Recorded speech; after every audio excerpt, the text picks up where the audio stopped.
La première fois que j'avais entendu parler de la révolution, j'avais à peine 8 ou 9 ans, parce qu'il y avait Batista qui avait fait un coup d'État et qui était au pouvoir, et il avait eu une histoire à La Havane avec tout un groupe d'étudiants, et on a tué un qu'on appelait José Antonio. Et moi, je me souviens d'avoir vu mon frère pleurer, mon frère aîné, pleurer parce qu'on avait tué ces garçons-là. Adelante, adelante, adelante la heroica guerrilla, guerrillero adelante marcha, vas haciendo la paz con la guerra, con las armas de la libertad. On a fermé les universités et tout. Et mon frère, il a dû rester à la maison parce qu'il étudiait à la Havane de médecine. Et on a commencé donc à écouter les nouvelles qui arrivaient, que Castro était dans les montagnes et tout ça. Et on écoutait la radio clandestine. Ma mère, mon frère, toute ma famille était très pour la révolution. Pourquoi? Parce que Batista, il était un militaire et il y avait une corruption à Cuba énorme. Je dois éclairer qu'on n'a pas fait la révolution pour faire un pays social, etc.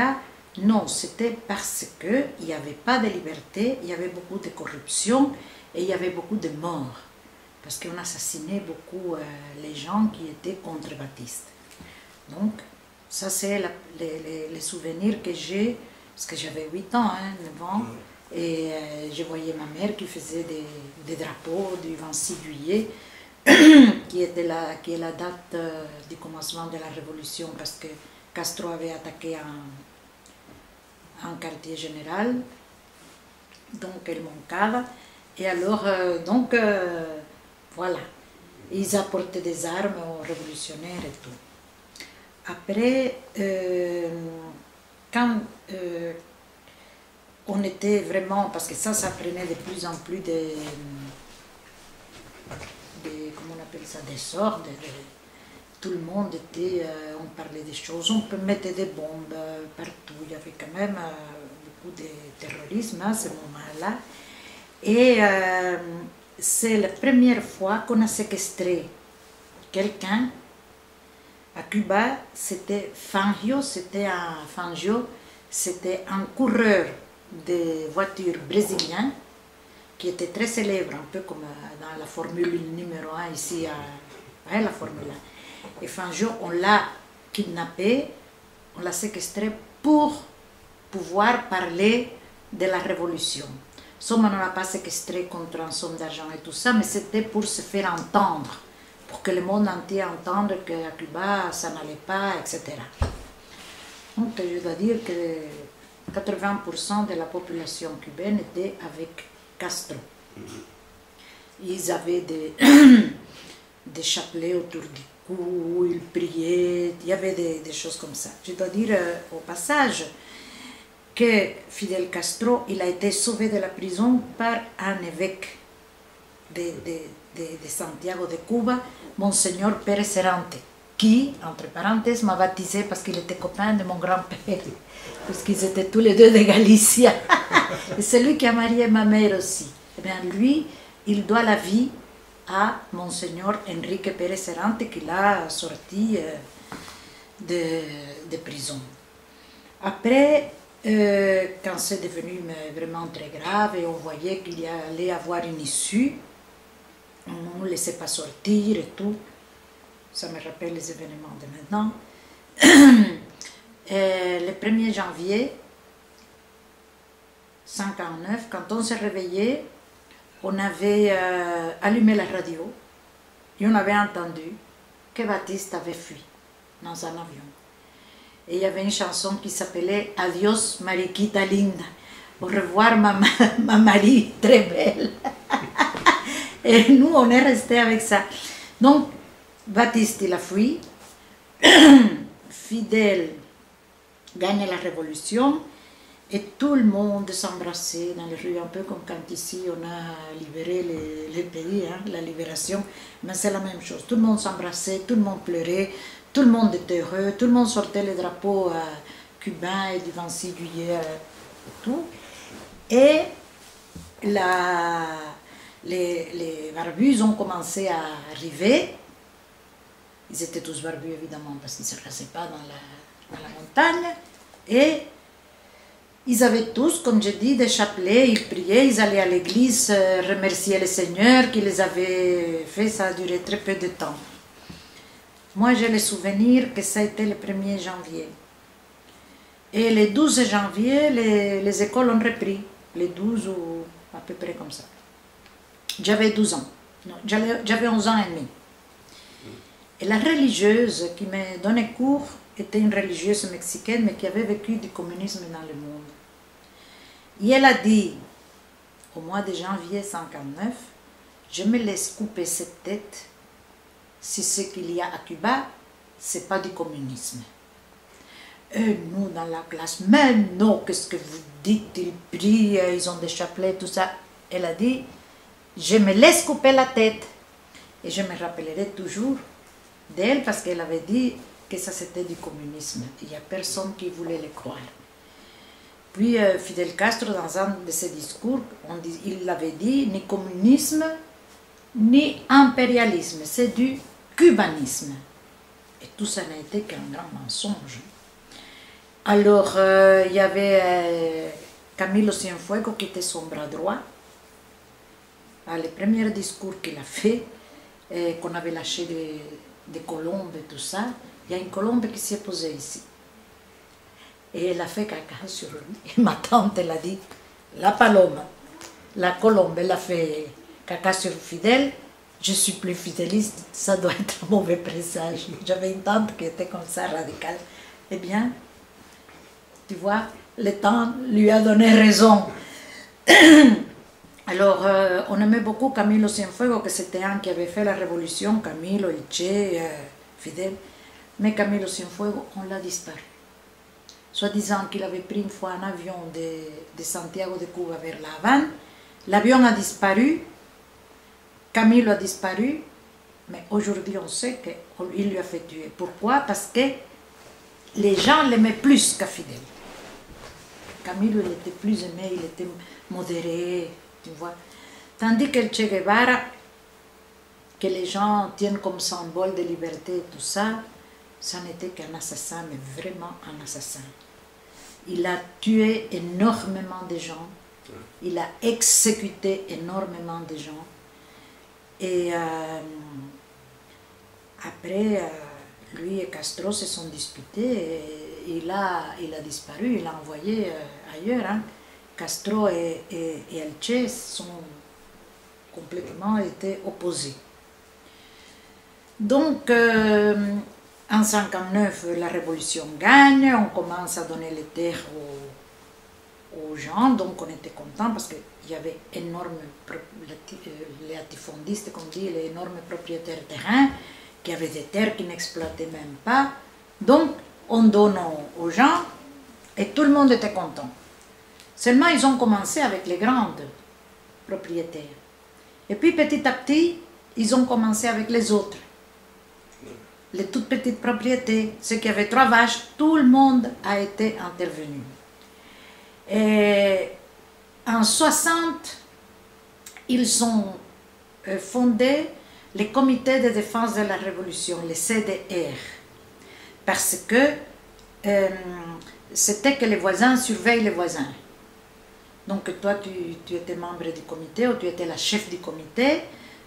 Ton travail, c'était de surveiller tous de ton quartier, de rue à rue, tu vois. Et alors, quand on a fondé ça, ma mère a dit, c'est fini, moi, je n'adhère plus, parce que ça, c'est plus de la liberté. Ils ont commencé à demander de brûler des livres, et ma mère dit, ça c'est comme les nazis, ils ont fait avec les juifs.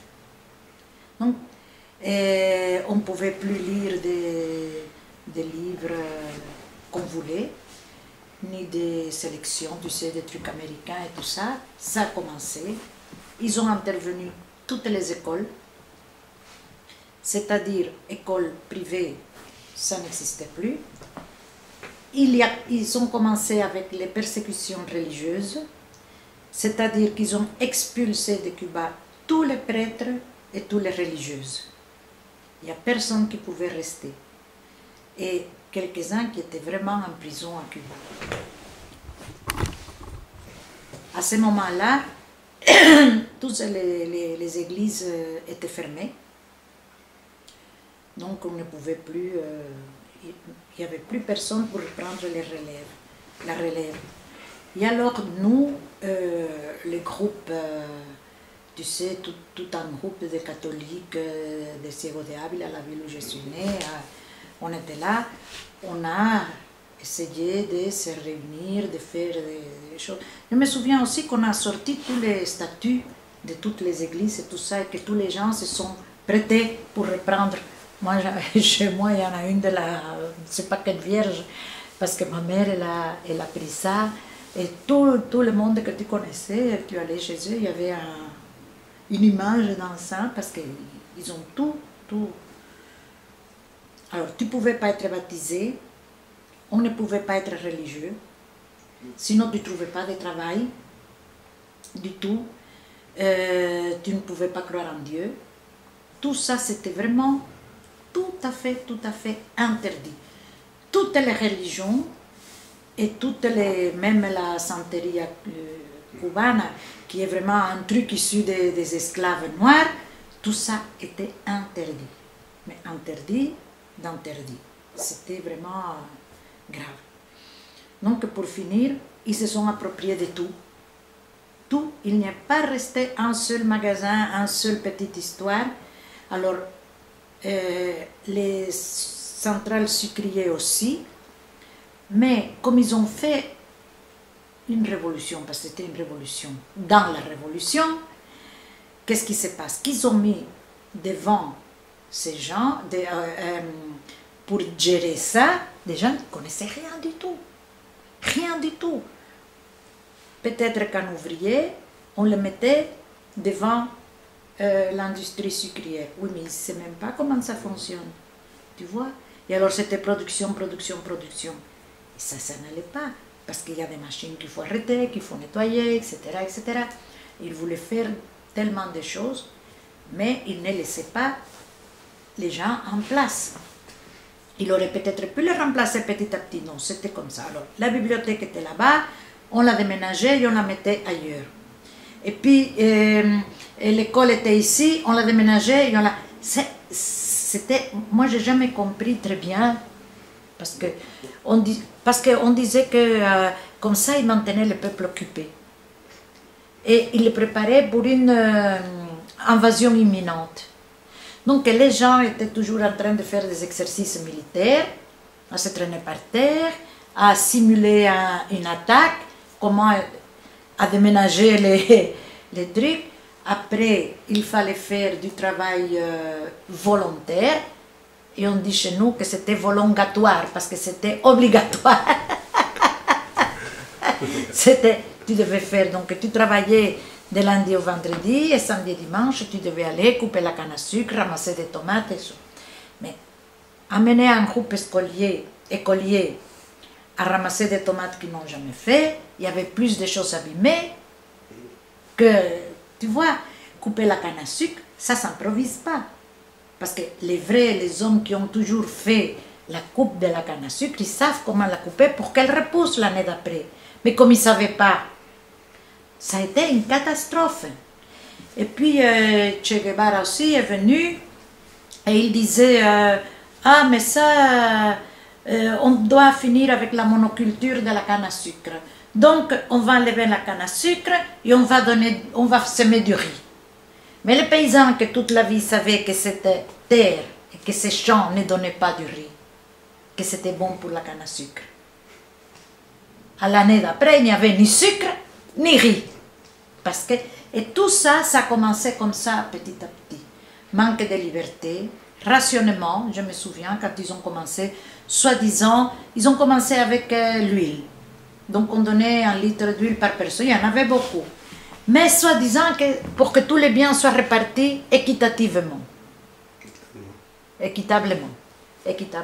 Donc, après, c'était la viande, puis les poissons. Et puis pour finir, tout était rationné, il n'y avait plus rien dans les magasins.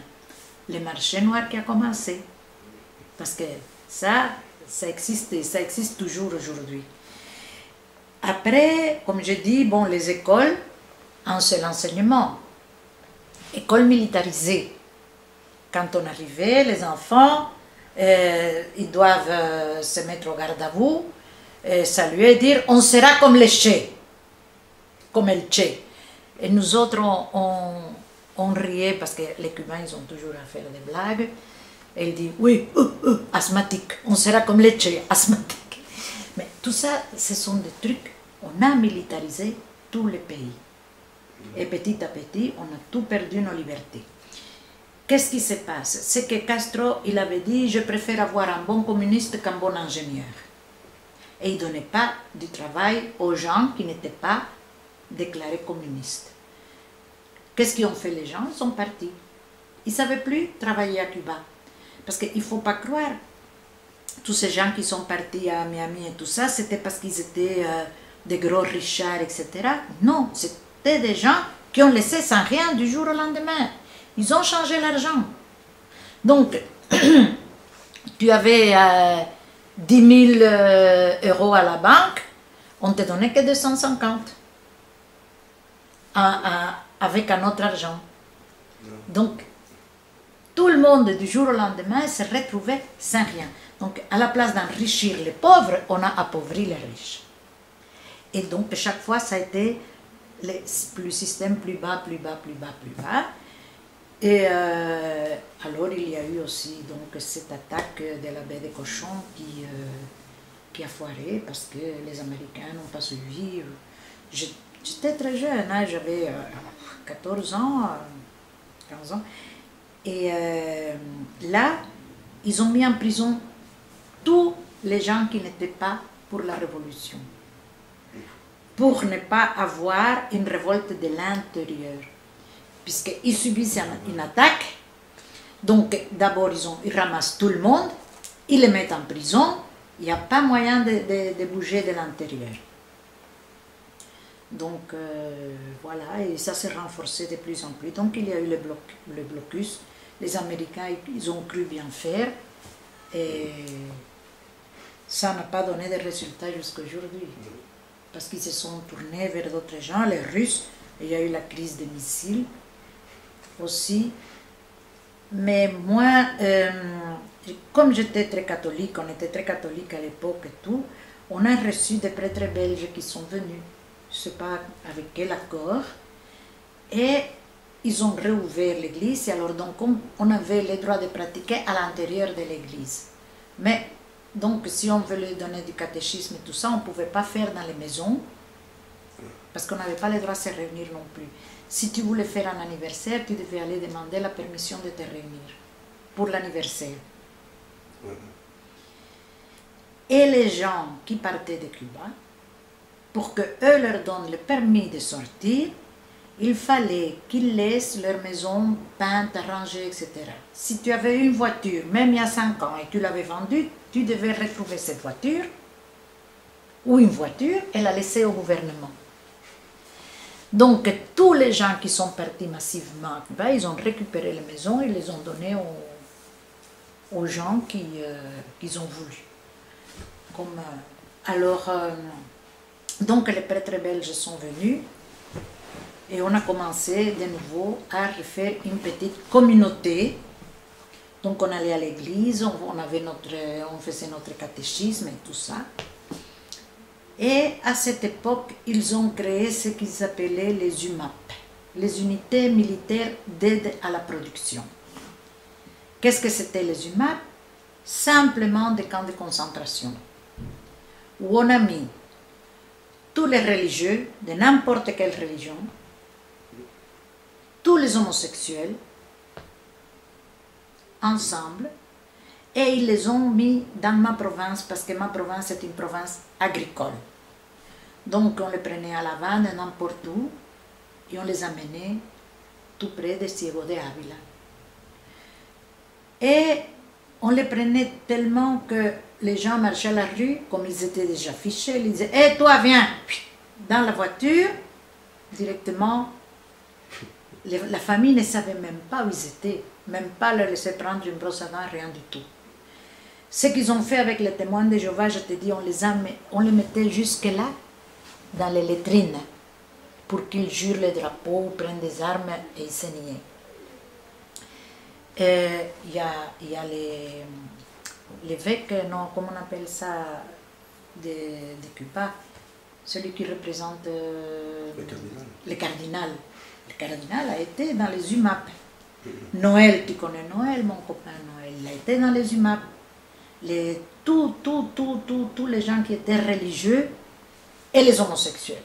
Un peu comme Hitler il l'a fait aussi, avec les gitans et les homosexuels et tout ça. Et il les faisait des travaux forcés. Il y en a énormément qui sont morts, il y en a énormément qui se sont suicidés. Et comme j'habite tout près, ma maison était tout près de l'église, hein, à Cuba, hein, tu as vu là, hein, c'est le parc et l'église. Donc il y avait des familles qui venaient de la Havane, parce qu'ils avaient entendu que leurs enfants étaient par ici, et ils arrivaient à l'église pour demander. Et donc moi, je prenais ces mères chez moi pour les accueillir, leur donner à manger, qu'elles se reposent avant de suivre le chemin et tout. Donc chez moi, il y avait beaucoup d'entrées et de sorties des gens.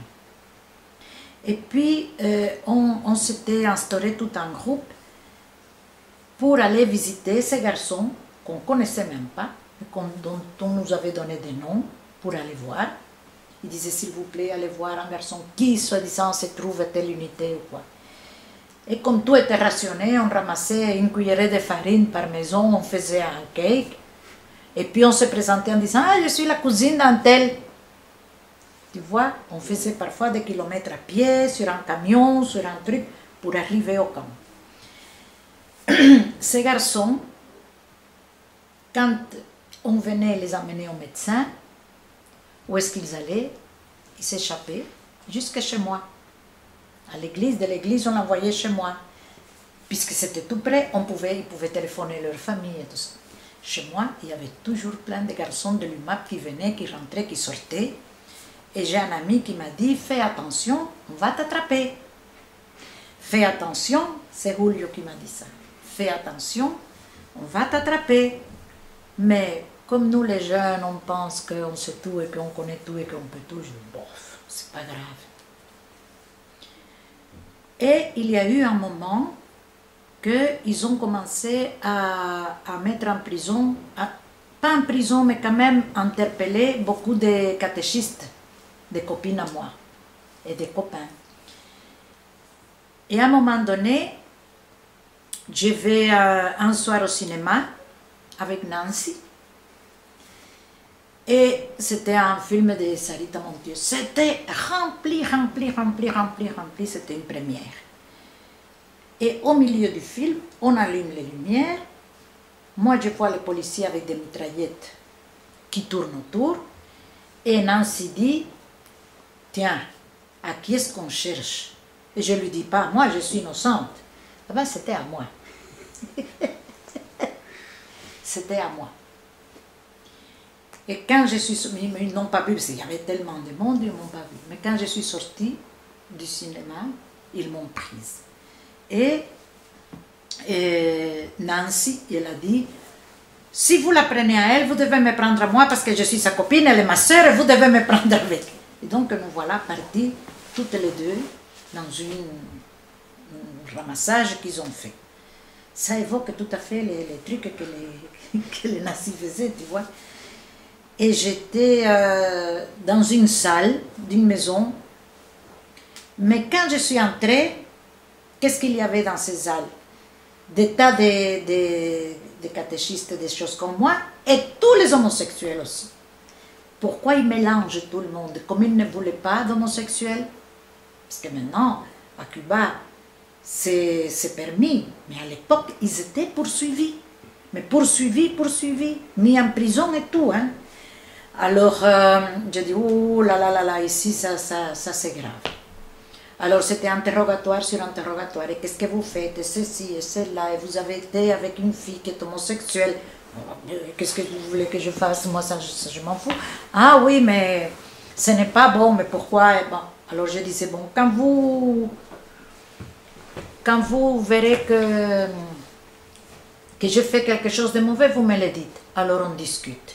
Puis je sortais. Et je voyais par la fenêtre que tous mes amis, tous du catéchisme et tout ça, ils étaient assis en face sur le trottoir.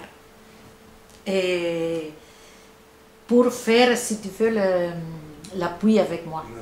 Mon soutien. Ils étaient là, ils se tournaient. Les uns venaient, les autres allaient, etc. Même Ormar était là, tout le monde était là. Nancy, parce que moi, Nancy, on l'avait lâchée, parce que c'est pas à elle qu'on voulait prendre à ce moment-là. Ils étaient tous là. Donc, comme ça, pendant 3 jours. Alors, il me disait, voilà, on va vous mettre tout nu, et on va vous sortir comme ça, tout nu dans un camion, dans toute la ville. Tu sais, des menaces, des trucs, des histoires, parce que les communistes, ils t'enlèvent le moral. Comme ça, ils te détruisent moralement, après tu ne seras plus rien, ils n'ont même plus besoin de te mettre en prison. Et je regardais, ma mère était là, et elle me faisait que je ne devais rien signer. Moi, je savais que tout le monde était là. Moi, très croyante, je fais des méditations et des trucs, ce qui m'a beaucoup soutenue. Et puis 3 jours après, ils n'avaient rien. Donc, ils ont dû nous lâcher, il n'y avait rien. Donc, quand on me lâche, j'avais au moins 50, 60 personnes derrière moi. Et mon père, s'il vous plaît, retournez chez vous. Parce qu'on va croire qu'on fait une manifestation et on va avoir des problèmes. Le lendemain, depuis 7 heures du matin, jusqu'à je ne sais pas quelle heure, c'était le défilé des gens chez moi. Marouha, on est avec toi, Marouha, on t'aime, Marouha, ceci.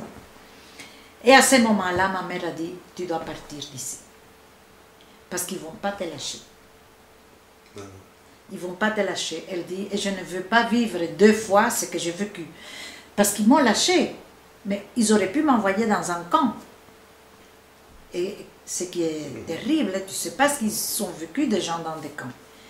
Et donc, je dis, mais non, je ne vais pas partir. Mais elle m'a dit, non, non, il faut que tu partes. Donc, elle avait un frère qui habitait aux États-Unis. Et lui a demandé de m'accueillir. Parce que ça n'allait pas. Mais alors déjà, Cuba et les États-Unis avaient cassé les relations. Donc, il fallait sortir par l'Espagne et d'Espagne aller aux États-Unis.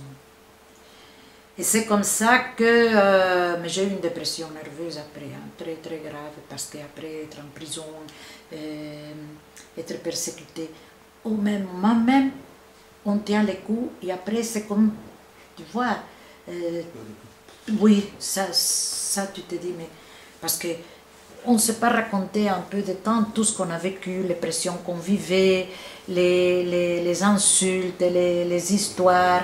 Et ils sont venus à la maison, réviser la maison pour voir si on ne gardait pas des armes. Là, ça, ma mère, c'était quelqu'un aussi. Et ils sont venus devant la porte, 3 personnes pour, comment on appelle ça?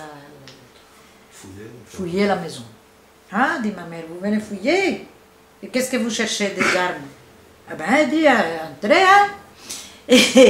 Et alors elle commence, c'est incroyable, moi qui ai fait la révolution, qui a porté des armes, aucun de vous n'a rien fait, etc. Comme ma mère était institutrice des écoles publiques à Segovia, elle était très connue. Donc il y avait 2 qui avaient été élèves à elle, qui n'ont pas résisté, qui sont partis. Ils ont dit non, chez elle, on ne va pas faire ça. Mais il y en a un qui est resté. Donc, il ouvre le tiroir, il le ferme, et ma mère dit, non, non, non, tu cherches des armes. Tu dois sortir tout ce qui est dedans pour voir s'il n'y a pas des armes. Et lui, il ouvrait, il fermait, ma mère dit, non, sors tout. T'as vu, il n'y en a pas, bon, maintenant l'autre. Au 2e chambre, il voulait partir, ma mère dit, non. Tu pars pas. Tu vois, mais, et mon père, Marie-Antonia, tais-toi s'il te plaît, parce que mon père, il avait très peur, ma mère était terrible. Et donc, on avait fouillé la maison, on a vécu beaucoup de choses terribles, il n'y avait rien à manger, rien. On devait chercher, se jouer la vie chaque fois pour subsister, alors que Cuba c'était un pays extrêmement riche en nourriture agricole, mais riche. Hein? À Cuba, je t'assure, il y avait très peu de monde qui avait eu faim avant la révolution, mais alors très peu. Parce qu'avec des cents, tu achetais à manger. Donc, voilà, ça s'est passé comme ça. On m'a mis en prison, on m'a sorti, j'ai attrapé une dépression, j'étais un peu malade. Et alors, je suis allée à La Havane suivre un traitement, ce qui m'a sauvé après d'aller dans des camps. Parce que quand j'ai demandé pour sortir, et tous les gens, alors quand tu voulais demander de sortir, les comités de défense de la révolution venaient chez toi pour faire l'inventaire de tes biens. Si tu étais propriétaire de la maison, c'était la maison. Mais moi, comme j'étais ajouté, comme on dit, hein, c'était pas... Alors c'est ma chambre, ils ont noté les lits, les si, mais nous on savait ça. Donc on avait enlevé les bons lits, on avait mis un mauvais, tu sais. Oui, alors ils notaient même combien de culottes tu avais. Tu sais, incroyable, quand je dis ça aujourd'hui, il n'y a personne qui me croit. Mais ils notaient tout. Et au moment où ton départ arrivait, il fallait que tout ce qu'ils ont noté soit là.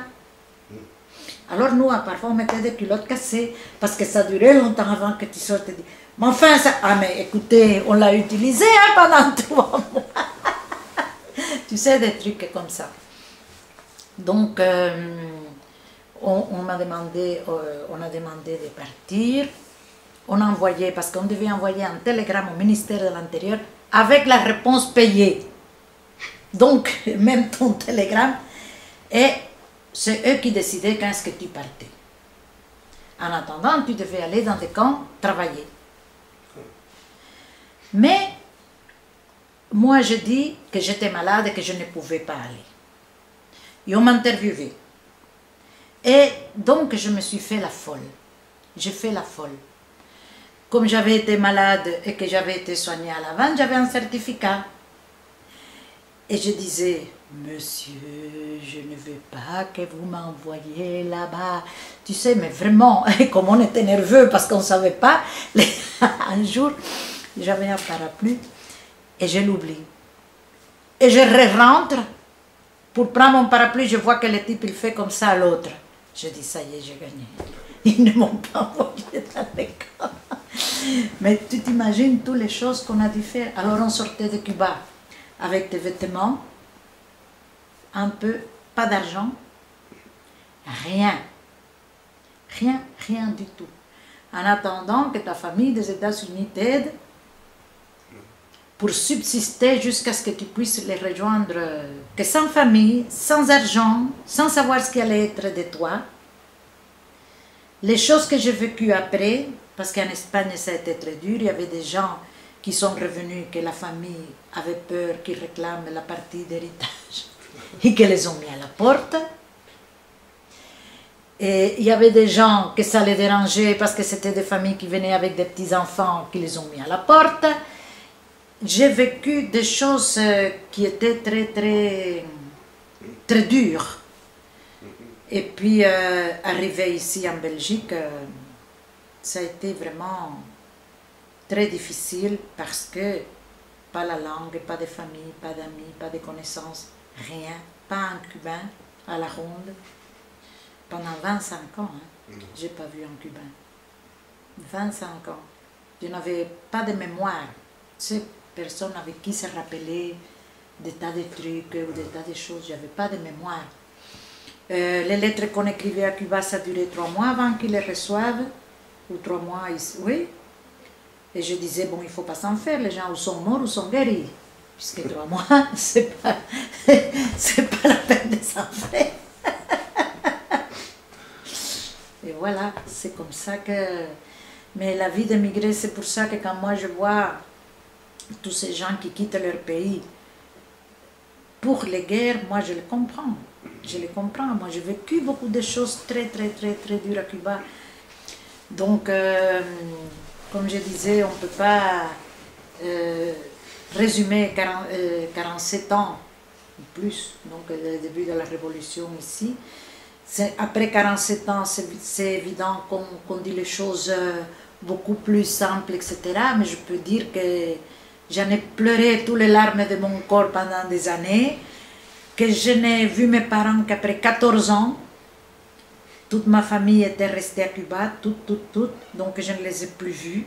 Beaucoup de mes oncles et mes tantes, ils sont tous morts avant que je ne les ai plus jamais vus.